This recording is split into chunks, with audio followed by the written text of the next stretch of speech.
কোচবিহারের খোকসাডাঙ্গা রেল স্টেশনে বিদ্যুতের তার ছেড়ে যাওয়ার কারণে আবারও গুমানীরহাট স্টেশনে প্রায় 3 ঘন্টা ধরে আটকে রইল কাঞ্চনজঙ্ঘা গুয়াহাটিগামী এক্সপ্রেস ট্রেন।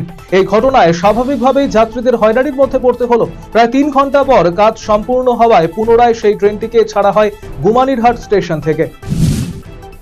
বঙ্গে যেখানে তৃণমূলের বিরুদ্ধে জোট বেঁধে লড়াইয়ের ময়দানে নেমেছে বাম কংগ্রেস, সেখানে মালদার মানিকচকে দেখা গেল উল্টো ছবি। মানিকচকের মাটিতে হাতে হাত রেখে লড়াই যুযুধান দুই পক্ষের। কংগ্রেস এবং তৃণমূল জিতে নিল সবকটি আসন।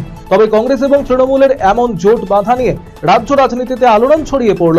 মানিকচক সমবায় সমিতির পরিচালন কমিটি নির্বাচনে কংগ্রেসের হাত ধরে সংখ্যাগরিষ্ঠতা পেল তৃণমূল কংগ্রেস। মালদার মানিকচক ব্লকের ভূতনি থানার অন্তর্গত উত্তর চণ্ডীপুর গ্রামীণ সমবায় কৃষি উন্নয়ন সমিতির পরিচালন কমিটির নির্বাচন প্রক্রিয়া অনুষ্ঠিত হলো আদালতের নির্দেশে বহু বছর পর। অন্যদিকে নির্বাচনে উল্লেখযোগ্য ভূমিকায় দেখা যায় বাম শিবিরকে, তবে একটি আসনও জয়লাভ করতে পারেনি তারা। এক ব্যক্তির মৃতদেহ উদ্ধারের ঘটনায় তীব্র চাঞ্চল্য ছড়িয়ে পড়ল সোমবার। শারীরিক অসুস্থতার কারণে আত্মহত্যা বলে অনুমান পরিবারের সদস্যদের। ঘটনাটি ঘটেছে বাগডোগরার ভুজিয়াপানি এলাকায়। মৃত ব্যক্তির নাম সনদ সাহানি। গোটা ঘটনার তদন্ত শুরু করেছে বাগডোগরা থানার পুলিশ।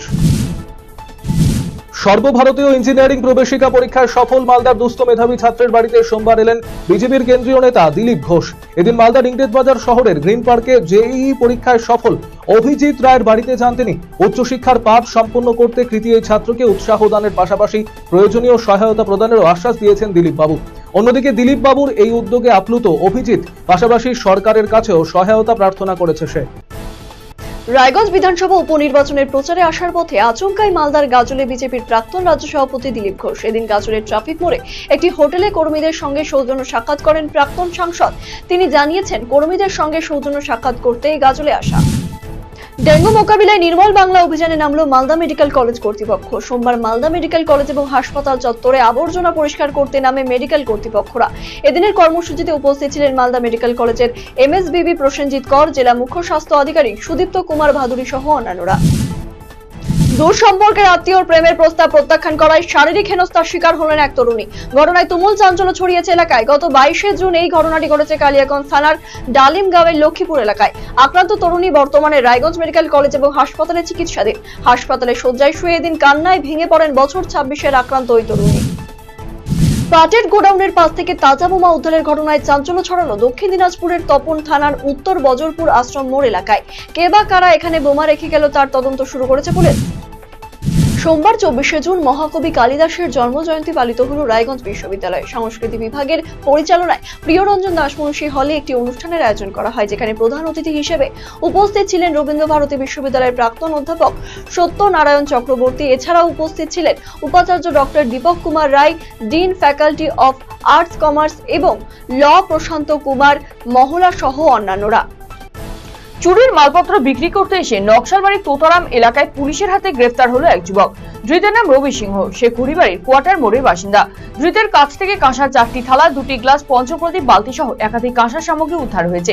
পুলিশ সূত্রের খবর, বিক্রি করার সময় পুলিশের কাছে খবর আসে চুরির সামগ্রী বিক্রি করা হচ্ছে। পরে পুলিশ ধৃতকে আটক করে সেসব সামগ্রী উদ্ধার করে। ধৃতকে শিলিগুড়ি মহকুমা আদালতে তোলা হয় সোমবার। ধৃতকে রিমান্ডে নিয়ে গোটা ঘটনা তদন্তে নেমেছে নকশালবাড়ি থানার পুলিশ। আসন্ন বিধানসভা উপনির্বাচন উপলক্ষে রায়গঞ্জ সফরে এলেন বিজেপি নেতা দিলীপ ঘোষ। এদিন দুপুরে রায়গঞ্জে এসে দলীয় কার্যকর্তাদের সাথে বৈঠক করেন তিনি। তাকে স্বাগত জানান জেলা বিজেপি সভাপতি বাসুদেব সরকার এবং বিজেপি প্রার্থী মানস কুমার ঘোষ।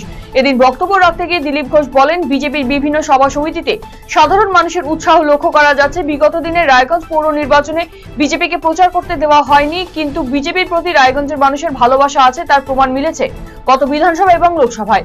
গত বিধানসভায় বিজেপি যাকে প্রার্থী করেছিল তিনি জিতে ধোঁকা দিয়েছেন, লোকসভায় মানুষ তাকে শাস্তি দিয়েছে। কোচবিহারের সিতাই উচ্চ বিদ্যালয়ের সামনে বাইকের ধাক্কায় গুরুতর জখম হলো এক 10ম শ্রেণীর ছাত্রী সহ 2 জন।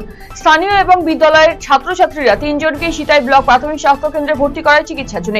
তবে মধুমিতার অবস্থা আশঙ্কাজনক হওয়ায় তাকে চিকিৎসার জন্য রেফার করা হয় এবং আহত বাইক 2 চালককে সাব্বির মিয়া এবং আরোহী শাহানুর মিয়াকে প্রাথমিক চিকিৎসার পর ছেড়ে দেওয়া হয়। এই ঘটনায় চাঞ্চল্য ছড়িয়েছে এলাকা জুড়ে। উত্তরবঙ্গ রাষ্ট্রীয় পরিবহনের প্রথম সিএনজি বাস পরিষেবা চালু হলো সোমবার। উত্তরবঙ্গ রাষ্ট্রীয় পরিবহনের কোচবিহার ডিপো থেকে সিএনজি বাসের সূচনা করেন উত্তরবঙ্গ রাষ্ট্রীয় পরিবহন সংস্থার চেয়ারম্যান পার্থপ্রতিম রায়। উত্তরবঙ্গে প্রথম এই পরিষেবা চালু করল উত্তরবঙ্গ রাষ্ট্রীয় পরিবহন। এদিন আনুষ্ঠানিকভাবে কোচবিহার থেকে 2টি সিএনজি বাসের উদ্বোধন করা হয়।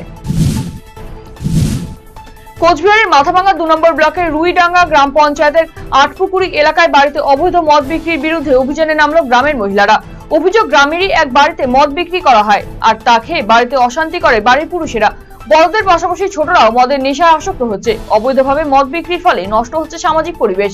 তাই এদিন গ্রামের মহিলারা ওই বাড়িতে অভিযান চালিয়ে অবৈধ মদ নষ্ট করে দেন।